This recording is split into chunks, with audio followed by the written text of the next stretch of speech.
السلام علیکم ورحمت الله وبرکاته. طلحه کلیک چینل کې درته هر کله وي. امید لرم چې تاسو به ټول روغ جوړ خوشاله بئ، د ژوند په مزو کې بئ. دوستانو، نن یو افسوسناک خبر مخې ته راغلی دی. په ملکنډ کې یو ظالم سیشن کوټ کې دننه یو کس ډیر بې رحمۍ سره قتل کړی دی.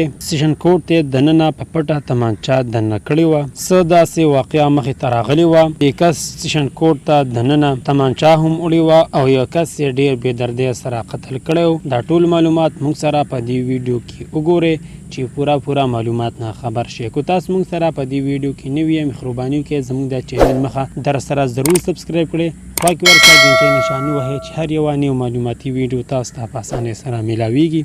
دوستانو، په ملکنډ سیشن کوټ کې دننه یو ظالم ځان سره دننه په پټه تمانچه وړې وه او یو کس یې ټارګټ کړی و او ډیر بې دردۍ سره سیشن کوټ کې دننه قتل کړو. دې قاتل باندې د مقتول دا دعوه وه چې تا زما ورور اغوا کړی دی، یعنی تښتولی دی. دا مقدمه چلیده. اخر کې د ظالم قاتل تمانچه سیشن کوټ ته دننه په پټه وړې وه او سیشن کوټ کې دننه یو کس په ډیر بد حال باندې مړ کړو. پولیس والا په هغه وخت کې قاتل گرفتار کړو، تمانچه یې هم واخیستله او جیل ته یې منتقل کړو. الله تعالی دې مقتول ته جنت الفردوس کې اعلی مقام ورکړي او کوروالو ته دې الله تعالی د زړه صبر ورکړي. زموږ حکومت ته دا درخواست دی چې داسې لوپران او ظالمان خلک دې د ملکه زر تر زره صفا کړی شي او داسې جهالت باندې پورا نظر ساتي. هر ورځ انسان وجنه کیږي، ډیر بې دردۍ سره زموږ مسلمانان رونه روان دي.